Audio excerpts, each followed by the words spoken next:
Welcome to Scoop World Order. Day one of practice is in the bag. They were going double fields, getting a lot of reps, a lot of uncertainty on the offensive line, quarterback, a lot of positions. There's a lot of depth, a lot of places, so a lot of guys need to get reps. So the Joe Philbin model of running multiple fields has invaded Ohio State, and I think it's genius because a lot of these guys need to be seen on camera and they need to get some reps in and see what these guys can do. Less guys sitting around, more guys getting active. More film to grade, more stuff to script. I'm excited for that. We're going to talk a little about what we heard. We had some eyes in the building that gave us some really good looks, some good takes. Who looked good? I think this defense is going to be absolutely dominant. I'm super excited to see what they do once they put the pads on next Wednesday. They got another practice in the pillow pads tomorrow. They put the shoulder pads on Saturday. So we're going to break all that down. But first, as always, we're very thankful and grateful for you guys. We're over 20,000 subs. Football is here. The Hall of Fame game is tonight in about an hour. So football is here, ladies and gentlemen. So join BuckeyeScoop.com. Our message board is absolutely smoking hot right now. It's unbelievable how much activity we have on it. We appreciate you guys grinding along, getting all this information. People are just excited. I think the defense is going to be nasty. A lot of question marks across the offense. Great skill. This is going to be a great year to be on a message board at BuckeyeScoop.com. Is the best message board. We don't do any deals. We don't do any discounts. We have the best site, and you guys are awesome for being a part of it. If you enjoy this content, leave us a like, click subscribe, and also click that little dinner bell, and you'll know when we go live. And shout out where you guys are from. We had a Kazakhstan the other day, so that was unbelievable. So appreciate you guys. As always, I'm going to bring in my favorite Borat in the whole world from Kazakhstan, Mr. Nevadabuck. Nevadabuck, the CEO of the Gymnals fan club. The bus is getting loaded up with Gymnals fans early after today because the defense was dominating. Malik Hartford had a pick six on Devin Brown. Are you excited, and are you going to raise your membership dues for the Gymnals fan club? Well, first of all, this is like the best day of the year. I mean, practice one, and you've got the Hall of Fame game with the what Browns Jets tonight after the Browns like trashed the team plane or whatever they did right there. So football's officially back. So this is the best day of the year, man. Like the saddest day is always when the last game's over and you know that we're gonna have to go another 6 months, whatever it is about football. But it's back. It's officially back, and we got it. And let me tell you what, this might be the deepest Ohio State team that I've ever seen in my time watching Ohio State football. I watched Ohio State football a long time, seen a lot of great teams. I'm not sure how great they'll be, but in terms of talent, we are talented. We are talented at every position across the field, and I have very, very, very few question marks about anything on the team. And last question mark I have is about the defense is going to be absolutely dominant, and there's going to be a lot of people that are going to be eating a lot of humble pie this year because it wasn't enough for Ohio State to have gone from 48th to 8th in defensive efficiency last year, or to improve in points per game, points per possession, yards per possession, yards per game, so third down efficiency. That wasn't enough for some folks. I think this year, even the most ardent detractors are going to have to come correct and just say, look, I was wrong.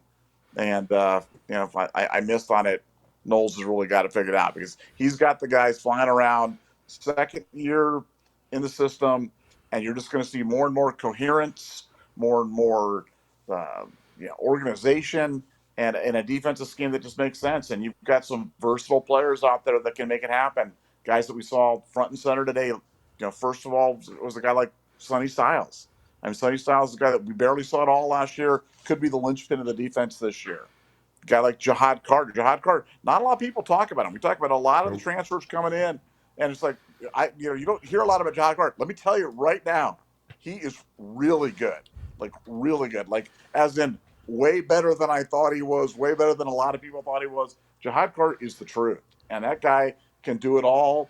I'm actually shocked how good he is. And you add that with Davison, who we know Davison, how good he was, how talented he was down there in Ole Miss. And, this is a talented defense. They're going to do a lot of good things.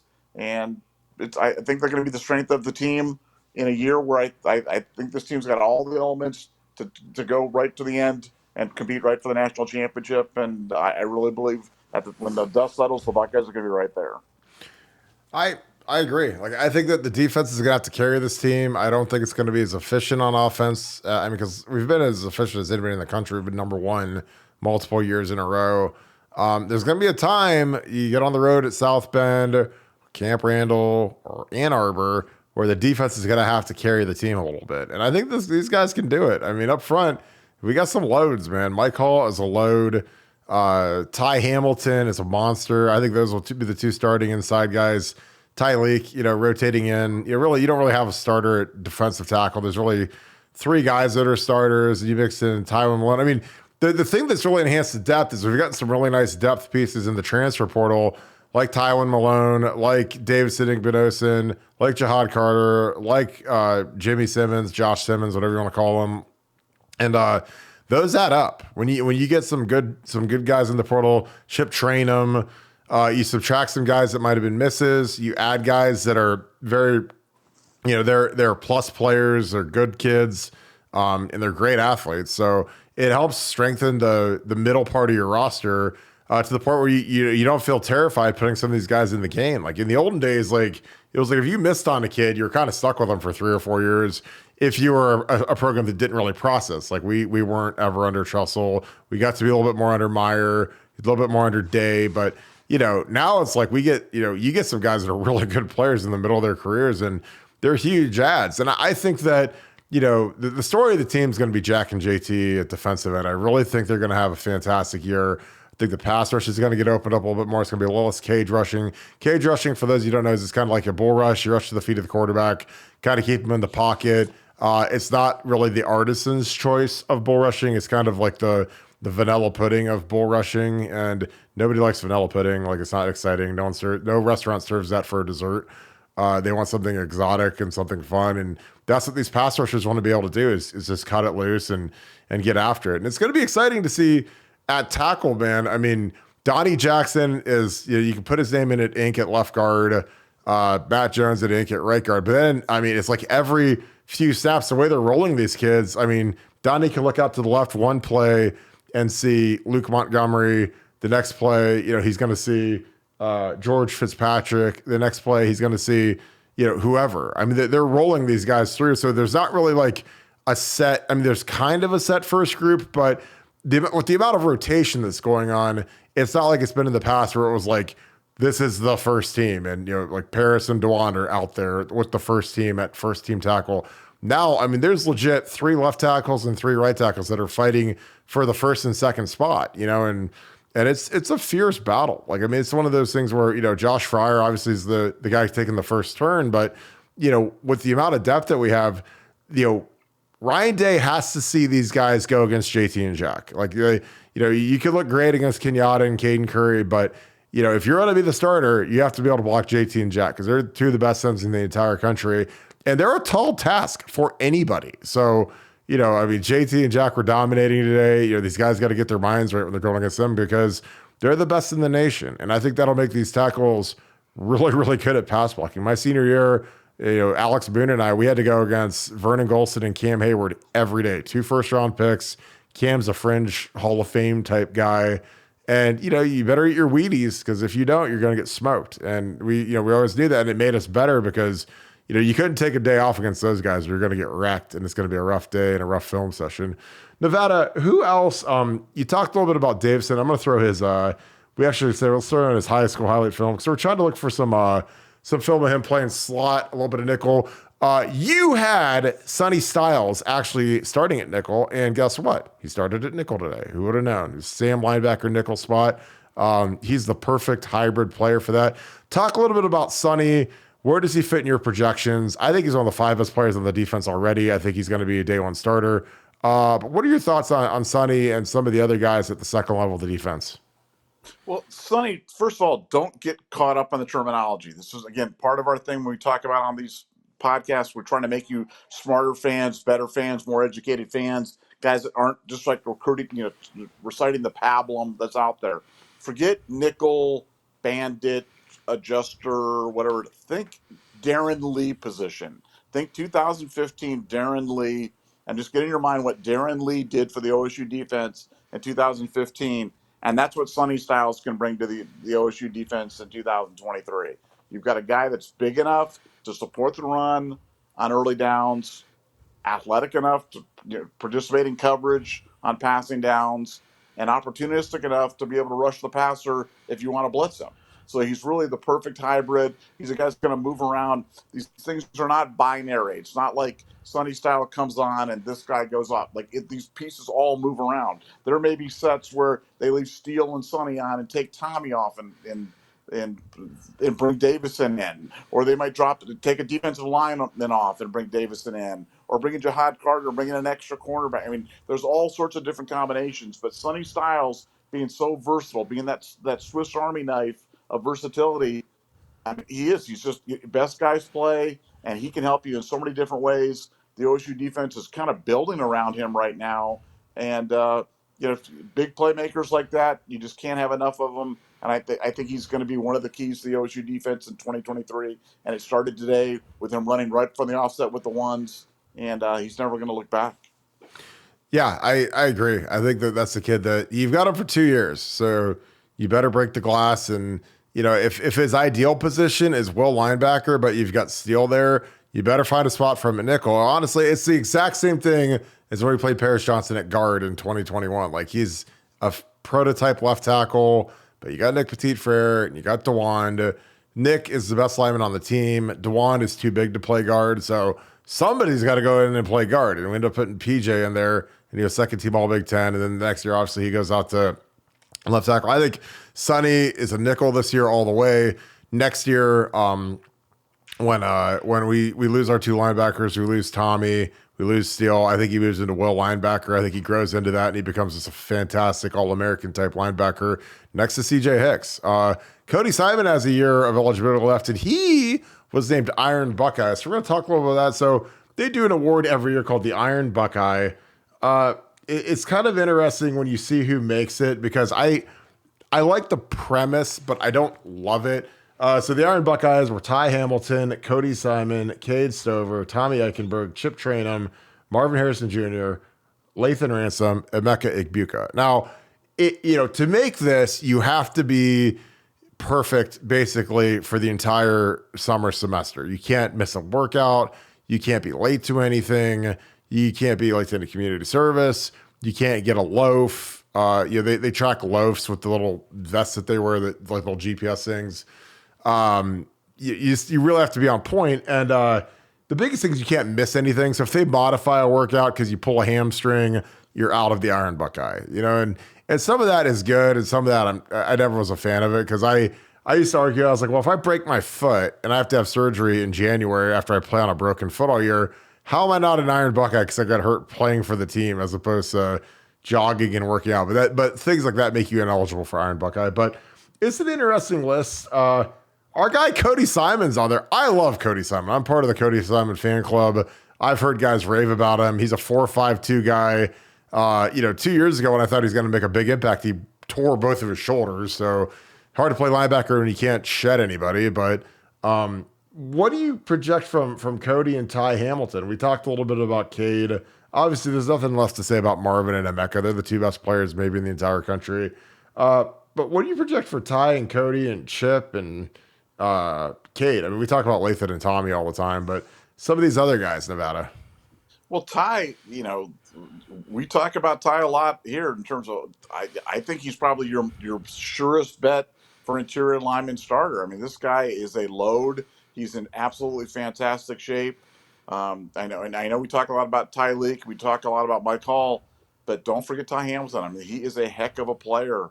And, I think he sometimes gets overlooked because he doesn't do a lot of the flashy things, but he is strong as an ox. Clearly, the Iron Buckeye is an award that was made for a guy like that.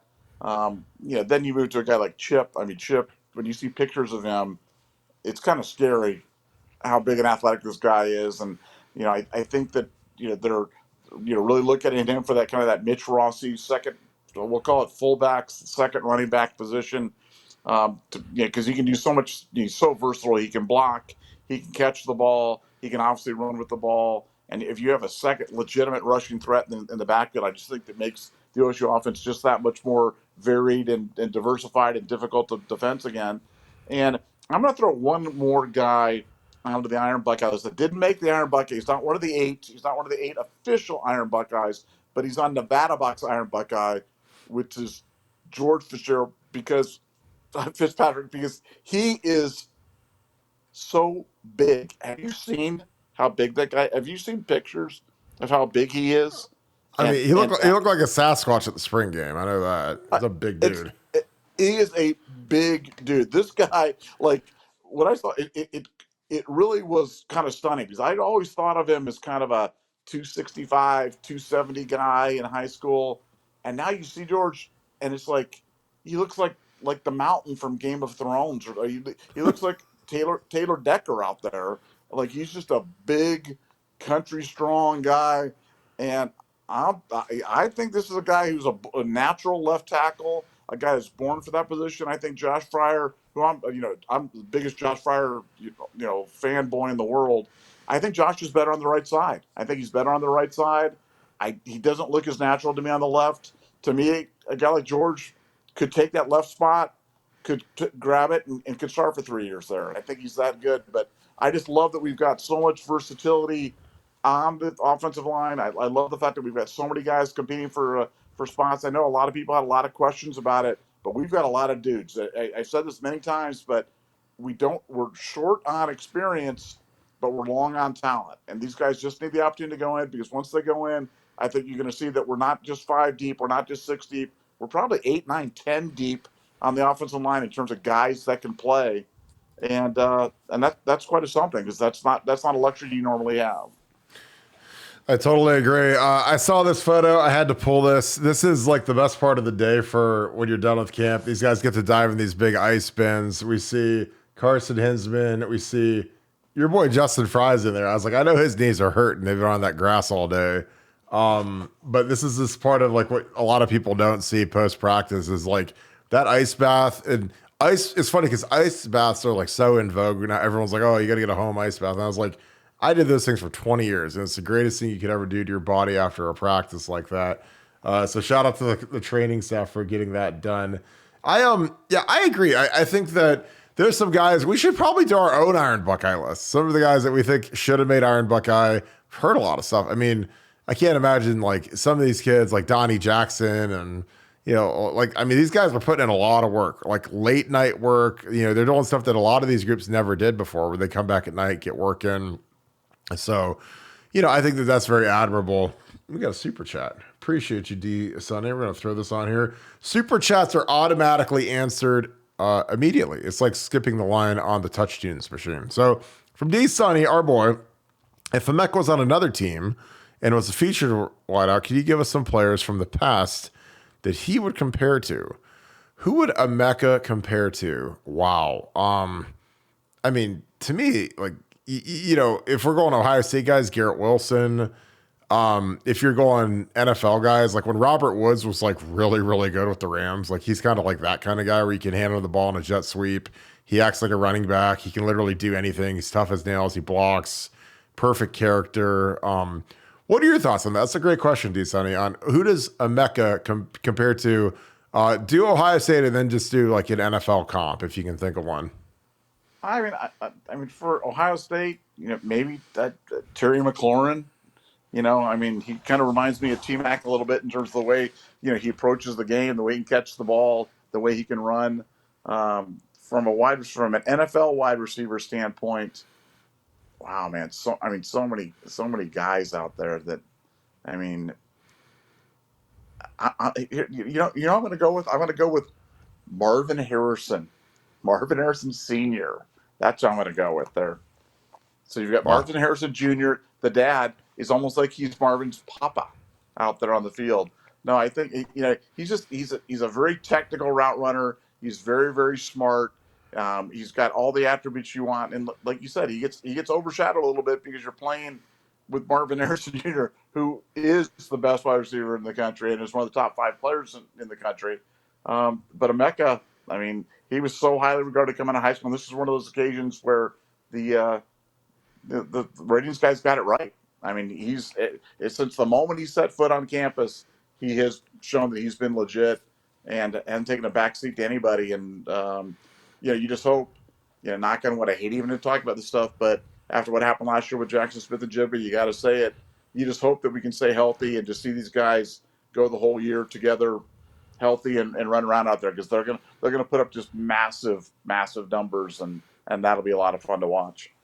Yeah, the more I thought about it as you were talking about, he reminds me of Deebo Samuel. He's not quite as big as Deebo, but he's got the same skill set in terms of the versatility, the ability to use him on gadget plays, which I hate the word gadget plays, but he's a guy that, you give him the jet sweep, you give him the reverse, you give him the bubble screens. He's a guy that can dominate the game. And he's a guy that, we had guys I played with, Teddy Ginn was a fantastic player. He wasn't a great bubble screen guy because you kind of have to you have that running back trait where you can get loose in a short space in a quick area. And Teddy was great at that. He'd reverse field, and he was probably the best reverse runner in the history of Ohio State. But that short area bubble, you need kind of that running back skill set like that. And I think that Deebo Samuel's a great comparison to him as well.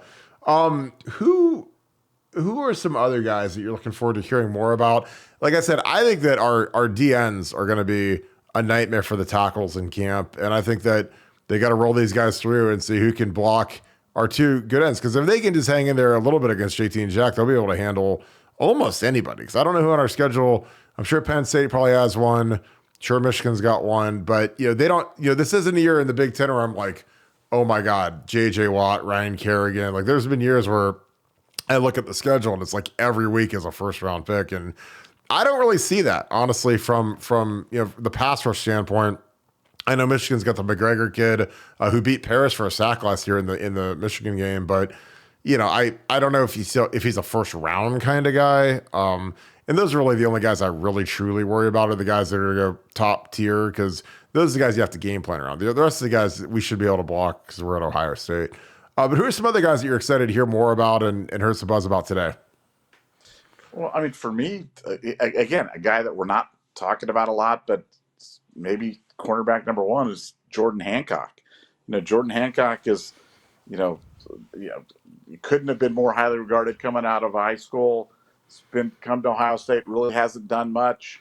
I think he's grabbed one of those starting cornerback spots, and I think that gives Ohio State the luxury now to have Denzel Burke and Jordan Hancock on the outside, and to move Davison there to the slot corner, because Davison's a little bit more strapped up, a little bit more physical, can scrape off that play the run when they've got him in those types of situations, and I think it gives Ohio State a lot of versatility. But Jordan might have earned himself a starting cornerback spot with some great work over the past 12 months. Kind of flying under the radar, and as much as a highly regarded guy like that can fly under the radar, but he's a guy that I want to watch carefully through the fall, because Ohio State's so high on him. Let's see what he can do against these great wide receivers. If he can hold up and not get burnt, but he'll certainly be battle tested by the time they kick it off for real, because every day in practice you're going up against the best of the best, and that only makes you better.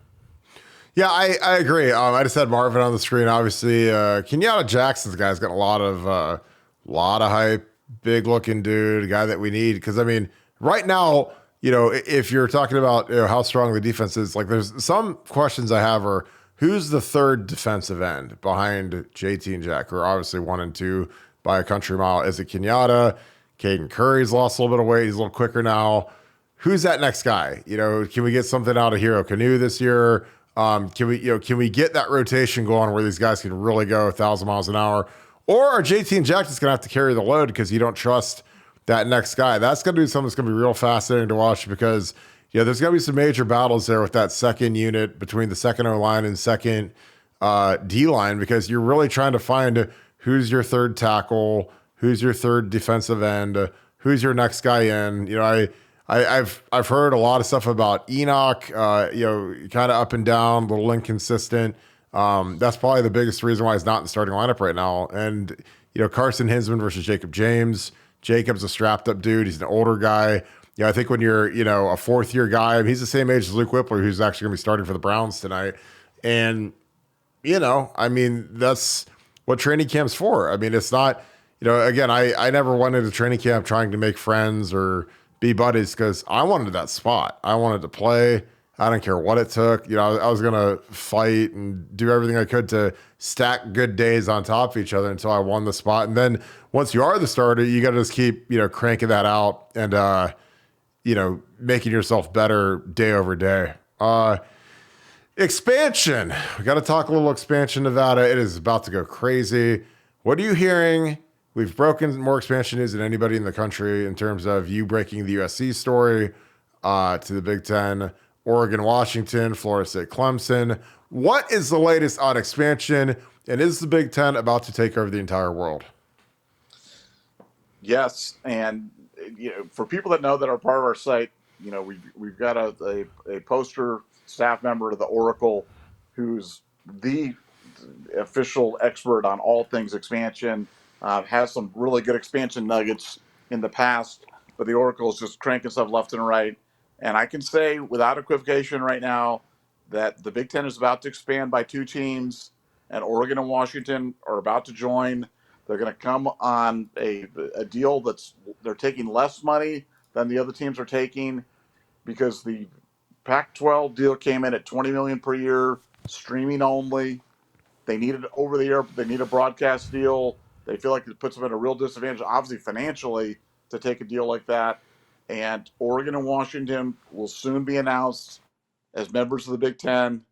And things just got really interesting. I still pinch myself about USC, UCLA, but now we're talking about Oregon, Washington. You start thinking about these matchups every year, where you've got a home game against SC and Oregon, and then a road game at Washington and UCLA on top of the other schedule. From a interest standpoint, from a season ticket holder standpoint, from a suite holder standpoint, from any stakeholder for Ohio State, this is just very, very exciting news. Huge additions to the football side of things. Great academic institutions as well. But Oregon and Washington will soon be announced as the next members of the Big Ten. You can mark it down. It's happening. It's going to be fantastic. Again, I was fortunate enough to play at Washington in 2007. We actually played them at home in 2003, my freshman year, my first game ever in the shoe. Then my senior year, they bumped it back and we played them out there. And it's a beautiful place to go watch a game. Outson, I've never been to. We canceled the game with them because of COVID. It would have been awesome to go out there. Like, I love these West Coast just because it's fun to go out there and just kick it, watch the team. I know a lot of people love going on these road games. Shout out Peoples. Buck, I had lunch with him today. He was talking about how excited he's to go to Madison. We have another super chat. Appreciate you. All right, Brett. Do you think Lincoln Kienholz could have started if he enrolled early? Do you think he's the odd man out once Norland comes in? Well, it's interesting because Lincoln was kind of all over the place. Obviously, it's his first practice. He didn't get here till summer, so he missed spring ball, which is crushing for his development. And, I'm sure there's going to be a little learning curve and a speed curve coming from the ball that he played in, but I've heard nothing but fantastic things about Lincoln. I don't think he's the odd man out. I think that there's a real chance one of our top 2 guys transfers after this year if they lose the job to go start elsewhere. Because again, at the end of the day, these quarterbacks, they're in high stakes poker and they all want to play in the National Football League. The money is too great. So whoever wins between Kyle McCord and Devin Brown, I think the loser is going to take off after the season. And then you're going to have Lincoln and Air battling for that next spot and maybe another transfer portal guy just to get some depth in there. But I think Lincoln's going to have a great career here. I've heard stuff from people that I really trust who've been around Heisman Trophy winners, who've been around big-time players. It's not like it's their first rodeo and they've never seen a player before, and they loved them some Lincoln Kienholz. I mean, they called him Joe Burrow Fast Twitch, which, again, Joe Burrow is about to be the highest-paid player in the National Football League. So when you say highest-paid player in the league, except a faster, more athletic version, that raises my eyebrows. And that's not hyperbole. That's from a great source. So I think he's got a bright future. Now, today he's a little inaccurate, was forcing things, throwing it, kind of short arming stuff, got some mechanical stuff going on, was throwing it down at the receiver's feet. But he's a freshman. He's 18. He has no pressure on him. I'm sure he's probably pressing, trying to, be that guy that can start as a freshman because he's a competitor. But, I think that his future is really bright. It might not be this year. But again, sometimes you got to really pay attention to the little context clues. When Ryan Day says, we might try to get Lincoln into a game this year, like that made me raise an eyebrow. So I was like, so you're going to try to get a true freshman in? But he knows that the odds are really heavy that one of those guys is going to transfer out between Devin and Kyle after this year. And you better have that backup, get some meaningful snaps in and, throw the ball a few times in a real game, because come next year, man, I mean, when the bullets are flying, you better not have a bunch of green guys like just Air and just Lincoln who've never done anything before behind them. What are your thoughts on that, Nevada? Yeah, I think it's a tough ask to have somebody come in over a guy like McCord who's been here multiple years, or a guy like Devin who's been here for a year, at any position, but especially at the quarterback position. But I echo what you're saying. I mean, I've heard some amazing things about Lincoln, about his athleticism, and you're talking about a team of super freak athletes. And when the other Mhm. players are saying this guy is super freaky, and you're talking about a quarterback of all positions, it certainly got my attention when I heard it, and I've heard it multiple times. So I'm waiting to see how it translates on the field. But from an athleticism standpoint, he's already established himself as super elite, top 1%, super freak type of guy. And that is coming from the people that know, which is the other players, because the players don't lie. There's no agenda. There's no editorial comments. They're just giving it to you real. And he's definitely caught their eye, and that certainly got my attention. And you gotta come in and make it happen. But we'll see what happens on the field. But I think he can do it. And brass tacks, you said the speed of the game and got his head spinning. That's every new guy. Every new guy that's new to the program, and it might be a guy that came from Ole Miss. It might be a guy that came from high school. It's different when you get to Ohio State and you're going against JT and Jack and Trey Henderson and Marvin. Like those kinds of guys aren't on every program. Like when I first went to Ohio State in '03 as a freshman, and that like I was in the room, like the team room, with like 20 starters returning from the team that beat the Miami Hurricanes, like maybe the biggest upset in the history of college football.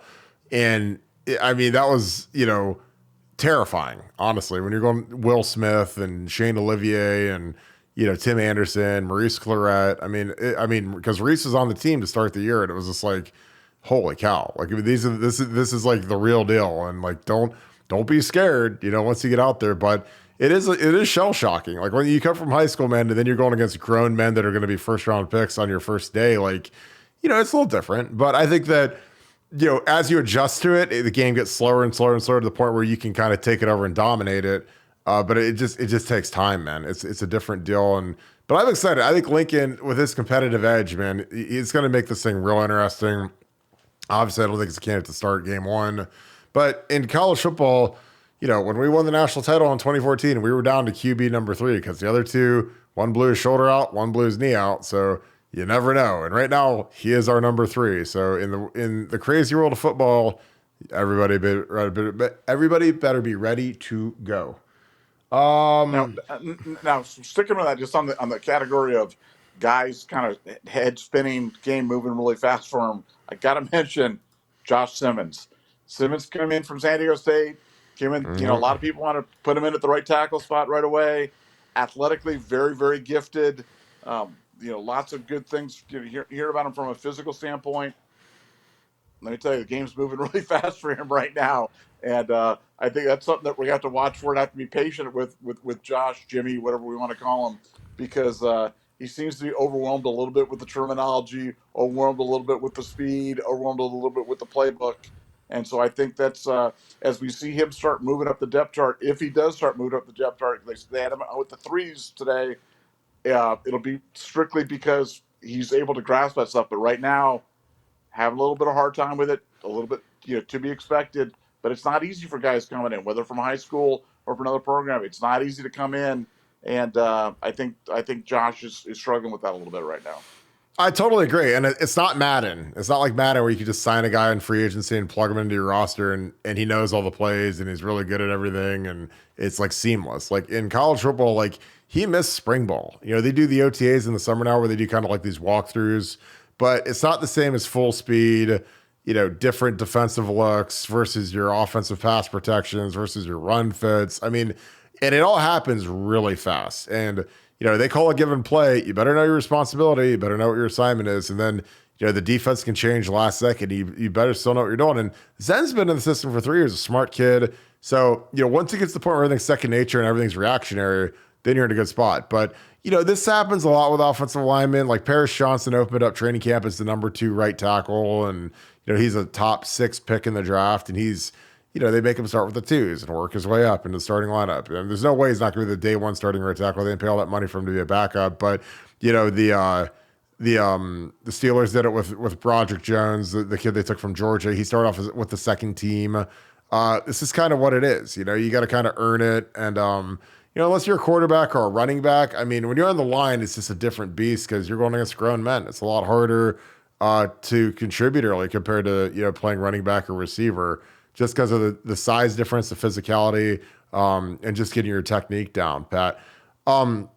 This is an interesting question. So Arvell Reese, the next Josh Perry, I don't think Arvell he's 245 now, and he's a big boy, and he has gained a lot of weight, and not bad weight, but some of these kids, man, they get put on a diet, they start pumping weights for the first time, and they just blow up to the point where he can't really play linebacker anymore. He's going to end up being a D end, a rush guy.